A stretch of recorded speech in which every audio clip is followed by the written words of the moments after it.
Hello, good morning. Everybody in the back, we can start to move in and sit down. So this is the Telling the Climate Story breakout session. My name is Sean Hesse. I'll be the moderator for the hour. We have 4 winners with us today. We've got, starting on everybody's right, is going to be Anne-Marie Soulsby with a collaborative solution communication platform. We've got Ken Eklund, visualizing climate change futures with serious play. Then we have Timothy Damon, make our economic reasoning consistent with intergenerational justice. And Adam Fenich, the world according to Clive, coastal impact visualization and environment. And then we also have 3 session experts with us today, and we're going to follow essentially the same format. If you were here yesterday, we'll start with a brief presentation from the winners. We'll have some brief comments from our session experts, and then we'll all split up into breakout groups and really dive in deep into the conversation. So our session experts, we have Gary Langham, who's the Vice President and Chief Scientist with the National Audubon Society.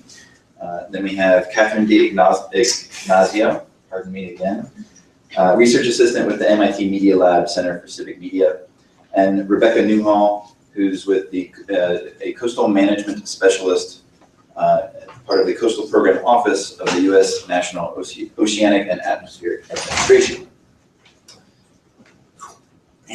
Put me through the ringer on that. All right, so without further ado, I'll go ahead and pass the microphone over to our session winners, and you guys have probably 3-5 minutes to give a quick overview of your presentation, and we'll move to expert comments. Thanks. Good morning. I'd like to tell you about one of our beneficiaries. Ali is one of the 2 billion people that Anthony Lazarowicz mentioned yesterday, who is aware that the climate change is happening, but doesn't know why.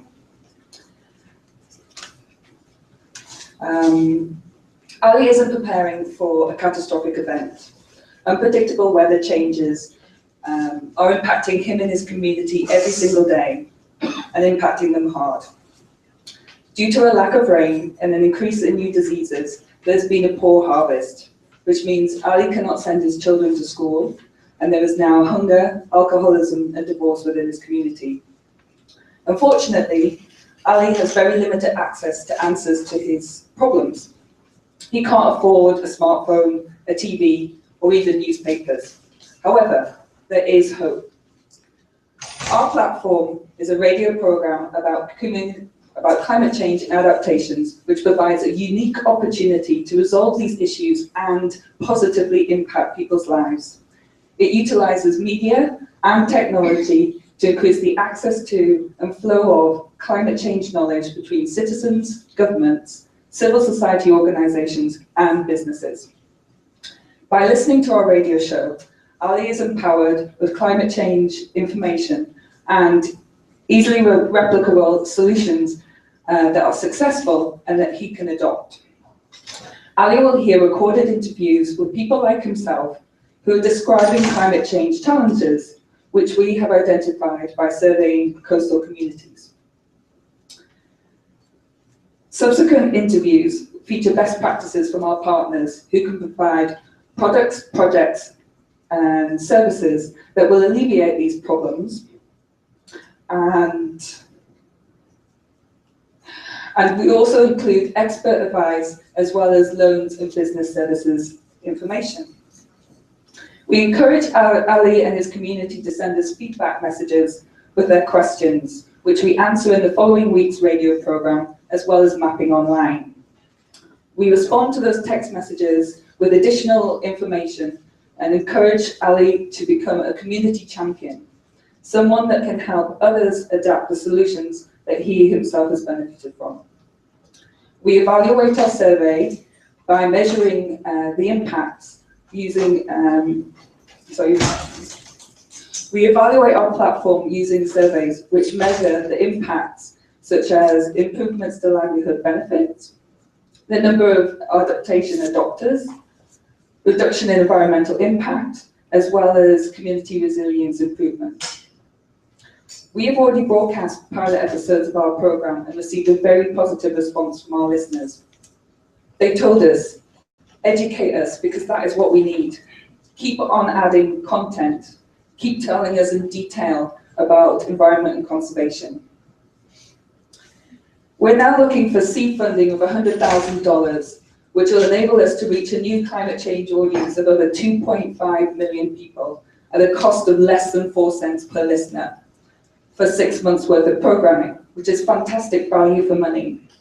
This will allow us to create a loyal audience and brand that we will use to attract corporate sponsors so that we can achieve financial sustainability.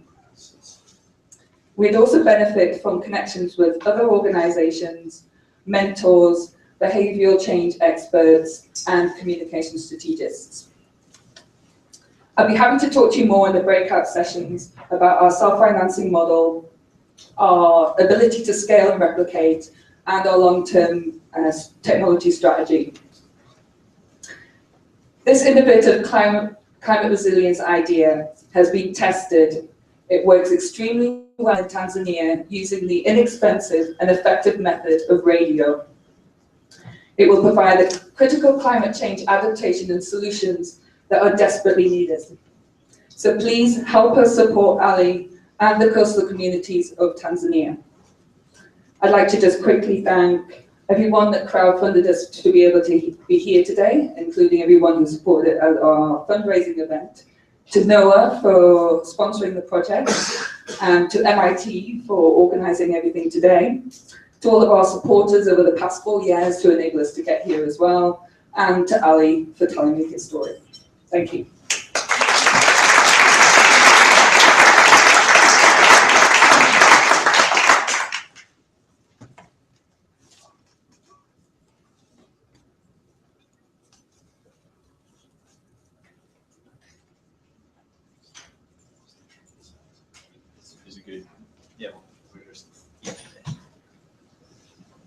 Of course, then I can't read my notes. Hi, so I'm Ken Eklund, and the project is Visualizing Climate Change Futures with Serious Play. Okay, so a true story about Kate. So Kate heard that there was going to be an artifact of time and it was going to appear in New York City. And Kate lives in New York City, so she said, well, maybe I can find that artifact. And she went out and looked for it, and she did indeed find it. Even though it was snowing, she found it underneath the snow. And so she published a picture of it. There it is, with the artifact. And the artifact was indeed decoded, and so it decodes into a voicemail from the future. And so Kate, by finding the artifact, she unlocked a voicemail that was made in the year 2044. Or it seemed like it, anyway. So that's pretty cool. A little bit different, but there's more. So Kate found out that the voicemails from the future were actually being made by people like her. It was very simple. There's a number. You call the number. You record your voicemail from the future after the beep. So she thought about that, and she just goes, boy, I can make one. And so she thought about, well, what are people going to be calling each other about in the future? She came up with some scenarios, and then she dialed the number, and so she made a voicemail. And actually, she made 4 voicemails about climate change futures.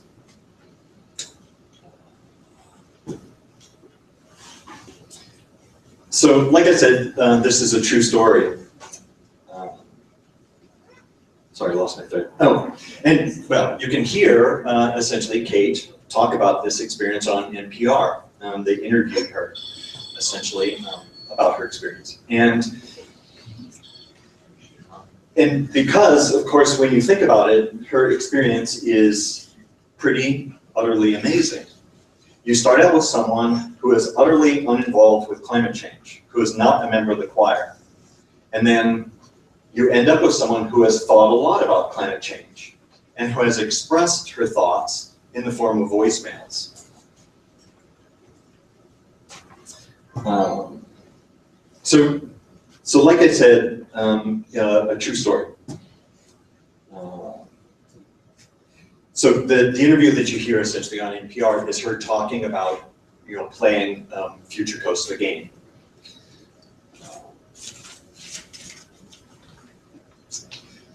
So the point is, really with Kate, is how frictionless that process was. And it was also fun.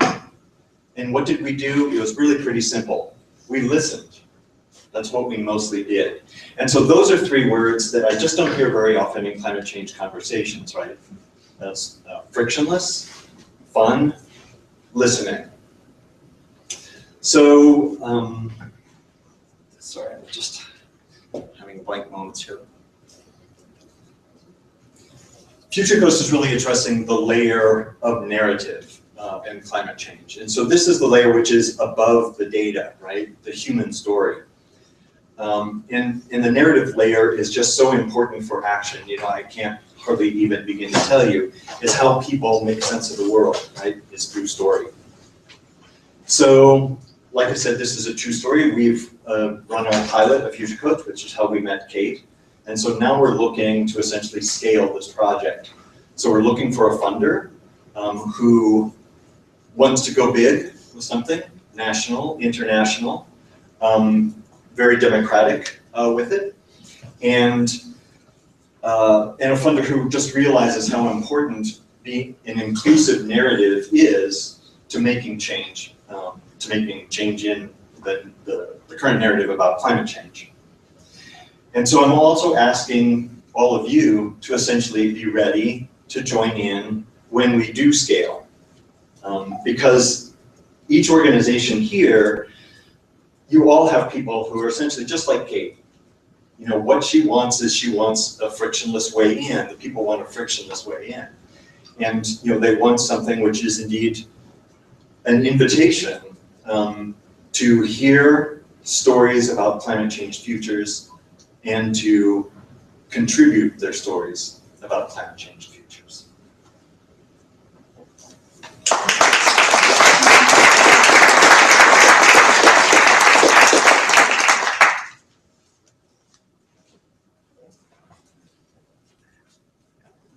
Could we actually turn the projector off? There you go. Wait at it. Good morning, my name is Timothy Damon. I'm with an organization called Sustain Us, U.S. Youth for Sustainable Development, and my proposal is make our economic reasoning consistent with intergenerational justice. So I'm talking about, on the one hand, the need for justice between generations, and on the other hand, the way that we think about the future in our economic decision making. So raise your hand for me if you're frustrated about the lack of ambitious action on climate change. All right. Why do we think that is? Well, one of the main reasons, and the one that I'm focusing on, is that in the cost-benefit analysis of climate change, we're not respecting the moral obligation that we owe to future generations to pass on to them a climate future that will allow them to actually live out their lives in a successful, prosperous manner. If we're having all of these dire climate impacts, sea level rise, and so forth, that's not much of a future. And as a young person, it's difficult for me to think about having a child even, because I would have this moral obligation, moral burden of bringing them into this kind of world. So we then need to think about how do we take these moral values that are very commonly held in society, that we care about our children, our grandchildren. We don't want to be that bad person who messed up the planet so that other people later are suffering and having to pick up the bill for us. And I found through studying economics that if you come to what's called the discount rate, and can I do a quick check, who has heard of the discount rate or discounting? Okay, if that's helpful. For those who haven't, the really quick version is that when economists are comparing how costs and benefits are distributed over time, they're biased toward the present. So they're not counting the full 100% value of what's happening down the road. So for example, if you're looking just 50 years into the future, when a lot of these climate impacts would be hitting us most seriously, they may only be counting that at 14%. But that's going to be the present of some of us who will hopefully still be alive then, and any new people that we've brought into the world. So they're going to value 50 years from now at 100%, but economists are only giving the 14%. And so if you're trying to justify really ambitious mitigation policies, which we have to pay for today, and the benefits are coming later, you can easily see how you can't really make that argument very successfully. So in order to address this, my proposal specifically calls for educating and empowering young people to use their moral voices to call out this economic practice of discounting, specifically in the context of climate change. And this is something that we're already doing in Sustain Us, and we have partners already from international youth who are also working on this. And specifically for the UN climate negotiations and the 2015 treaty, there's a group of us who started there over a year ago, pushing to get this recognized in the commitments that countries are undertaking. But it needs to be this bigger social shift in attitude and awareness. So how are we going to get there? We can start by having young people, such as myself, train others to even make them aware of what discounting is. We're really a very privileged intellectual audience to know what discounting is, to even have heard of it for those who have, and not even all of us here have. And there's this light bulb that goes off when I've given some of these workshops already to young people, and they're at the starting point that economics is the big bad thing, it's the fossil fuel industry, it's the World Bank, it's all the arguments that are standing in the way of radical transformative changes. But when they see that behind the math are actually these moral value judgments that economists bury underneath formulas, then they see, aha, there is actually hope. If we could change this one value, then it's going to create a more powerful ripple effect, a context that is more conducive to all of the projects and proposals that we have that we also need to justify in dollars and cents. So what we're looking for from you, from any opportunities that we can get with CoLab, is help in really making this workshop scalable. I've already run prototypes at places like PowerShift, at the conferences of youth that happen each year alongside the UN negotiations, but we really need to get this message to be bigger. And it's not something that I can do alone. One way is to build, for example, an online course that could be readily available to educate people. We need to run in-person trainings and workshops, and there's already a really dedicated pool of young people, of organizers, who would be very receptive to these trainings and this information. So I'll be looking to have any feedback or ideas you have, both critiquing the overall idea, suggestions on how we can actually make this scalable and build it up, and then what are the tangible resources, funding perhaps for coders, videographers that can actually help to make all of this possible. So the slogan that we've been using is "Don't discount our future," and all of us, regardless of which generation we're a part of. I focused on youth. This was the Youth Action Contest. But it needs to be much broader, especially if you already have children, you're even more mindful of the future than a lot of my peers are. A lot of us aren't necessarily thinking far ahead. But we can all, of each generation, work together to say, don't discount our common future. Thank you.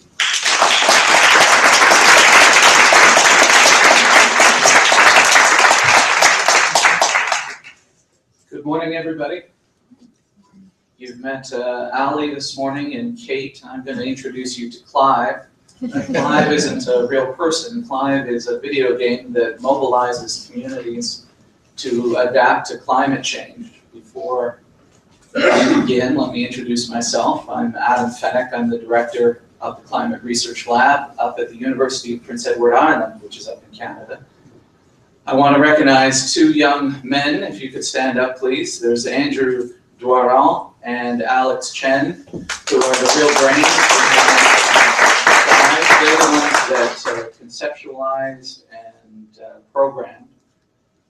Somewhere off in cyberspace, there's another professor, Nick Headley, from Simon Fraser University in Vancouver, British Columbia, so on the entire other coast of the large country of Canada. And one last, but probably most important, the person who funded us, the Vice President of Research, Robert Gilmore from University of Prince Edward Island. If I could ask him to just please quickly stand up. video that sort of explains what Clive is all about. Welcome to Clive, Coastal Impacts Visualization Environments. Prince Edward Island is Canada's smallest province, famous around the world for its pristine beaches and as the iconic home of Anne of Green Gables. But those fragile beaches are threatened by coastal erosion and sea level rise. The island's coasts are especially vulnerable due to their composition of sand and sandstone, the rising sea levels, and the increase in the number and severity of storm events. Islanders have long experienced coastal erosion, but recent years have seen an increase in the rate of change that threatens their homes and cottages, roads, lighthouses, golf courses, and even wind turbines. Clive is a new analytical geovisualization tool created by researchers at the University of Prince Edward Island's Climate Research Lab and Simon Fraser University's Spatial Interface Research Lab. Using 3D game engine technology adapted to serious scientific communication, Clive enables citizens to interactively fly around and view the province of Prince Edward Island at all scales, while manipulating scenarios of change over time. During the summer of 2014, Clive toured 8 communities across the island, allowing citizens to manipulate a 3D map with a video game controller to explore sea level rise over the next 90 years and its impact to homes, cottages, roads, and communities. Islanders shared ideas about how to best adapt to these conditions, and through Clive, view local areas that might be affected. By representing recognizable places and local information in a realistic manner, Clive increases the personal relevance of climate change and influences our individual and collective behavior to adapt to climate change. Clive can be adapted to locations around the world, and the Clive team is seeking funding partners to assist in this development. Thanks to the MIT Climate CoLab for recognizing this important new tool for motivating communities to adapt to the impacts of climate change.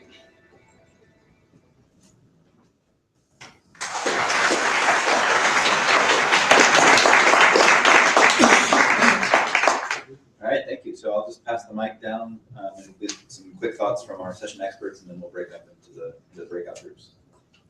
Thanks. Is that right if I stand up? Yeah. So, wow, that was very inspiring. Thank you. It's one of the things that strikes me is it's so important just to get started and to take action.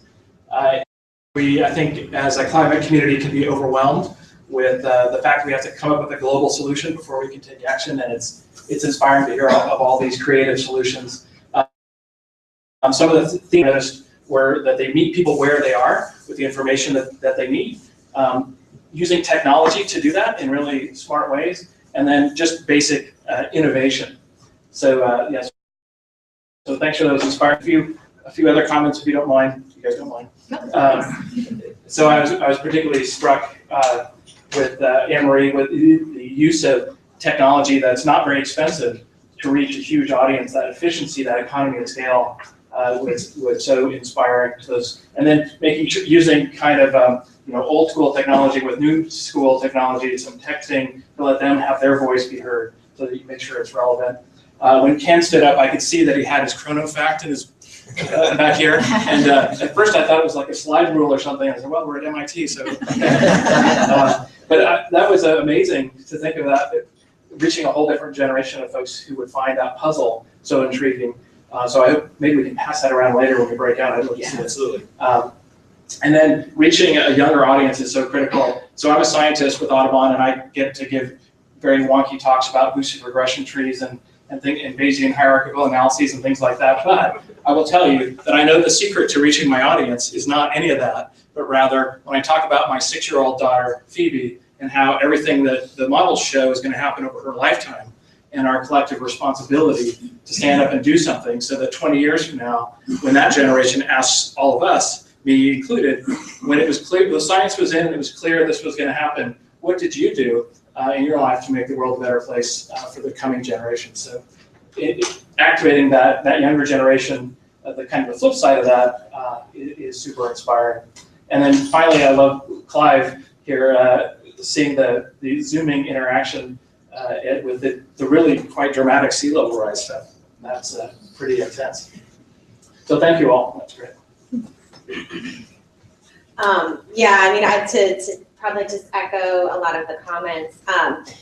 So at the Center for Civic Media, we often talk about, people will come in and present us with projects where there's this mentality from Field of Dreams, Kevin Costner, I don't know if you guys ever saw that, but like, if you build it, they will come. And so one of the things I actually appreciate about all of these projects is a really thoughtful and careful consideration of who the audience is, and the audience isn't just everybody, and it's not just about, we're just gonna build this thing, this like life-changing platform, and all the people will just flock to it. And so I feel like that is a theme. I feel like you have a very clear sense of who your target audience is for each of these projects, and what is your strategy of change. And just as Gary was mentioning, I think the emphasis here on meeting people where they are, and also introducing elements of creativity and peer-based learning into those situations. Like here I'm thinking about like what you were talking about, where Ali, right, could then become an expert and then teach other people. I mean, I think this kind of thing, or training the trainers, you're training this kind of first line of people to then go forward. And so thinking about these models for how do we replicate learning that can go far beyond just the momentary encounter of one single person with the thing that we have built. I feel like all of the projects have considered that as well. I love the creative and playful approach, the chronofacts, and actually I feel like some of that creative strategy actually could potentially filter into some of these other efforts as well. Like I think you guys stand to actually potentially borrow from each other, because one of those things is, again, like thinking about the stories and the engagement with the future. We are human beings. We are kind of structured to be in this particular space in this particular time, like I'm right here in this room right now. And so giving us narratives, metaphors, poetic ways for us to be in the future is so important, especially for audiences. Like, I mean, I think that the audience potentially in Tanzania is different, right? Because they are seeing on the ground material change right now to their livelihoods and to their circumstances. And so that might mean a different kind of storytelling, but there's a clear motivation for like why people need to engage with this kind of thing. Whereas engaging us in something that seems speculative, abstract, and far off, creativity, poetics, play, cli-fi, that was something I've never heard of proposal. It was like totally awesome. I've never heard that. Cli-fi, what is it, climate fiction? Is that what it stands for? Yeah, so it's like a beautiful concept, and so I think it's like thinking about how do we engage audiences for whom this is abstract with these kind of strategies is really important. And then same again with Clive as well. I think thinking about these very creative and sophisticated strategies for visualizing impact, but at the local level. So again, bringing it back to people's bodies in space and in time. Is so important and so effective. And so, I mean, I have lots of other comments for you guys, but super impressed and really happy to learn about all these projects. So thanks. I am really excited to come and have conversations with you guys. These two did a nice job summarizing a lot of the great things that all 4 projects have. I want to pose the question of how data or your tool is going to be used and what's the end game. I think that's something that I'm kind of curious about, watching them, and what are we going to get from it, right? So when we tell these stories and when we go forward, and what are they going to do with that information, and how can we empower people in a productive way? Because I think all of these tools that you guys have created, and I say tools because they are, right? They're tools at the end of the day for sharing information about climate. What's the next step? And I think it's very exciting to have different avenues for reaching different audiences. So I am looking forward to our conversations. I think these guys did a good job summarizing, so I will not waste any more of your time. All right, thank you. Okay, so we're going to move, go ahead and break it out. So we've got kind of 4 quadrants of the room, and we'll just split up the winners and then have our experts circulate through as well, and audience members, please circulate through as well. And I think just to kind of serve this up as we start to break up, start to think through, what are the things that you can do that you individually can contribute to the proposals? Is it time? Is it an invitation or an introduction? Do you have a connection with somebody that can help to really further the proposal? And then really encourage you to use the app or use the forms to record those actions and to help track what we're doing. So Where are the forms? it's a great question, and we'll get the forms. I'll get the forms. So I can allow you to kind of self-organize, just split up in the 4 different quadrants.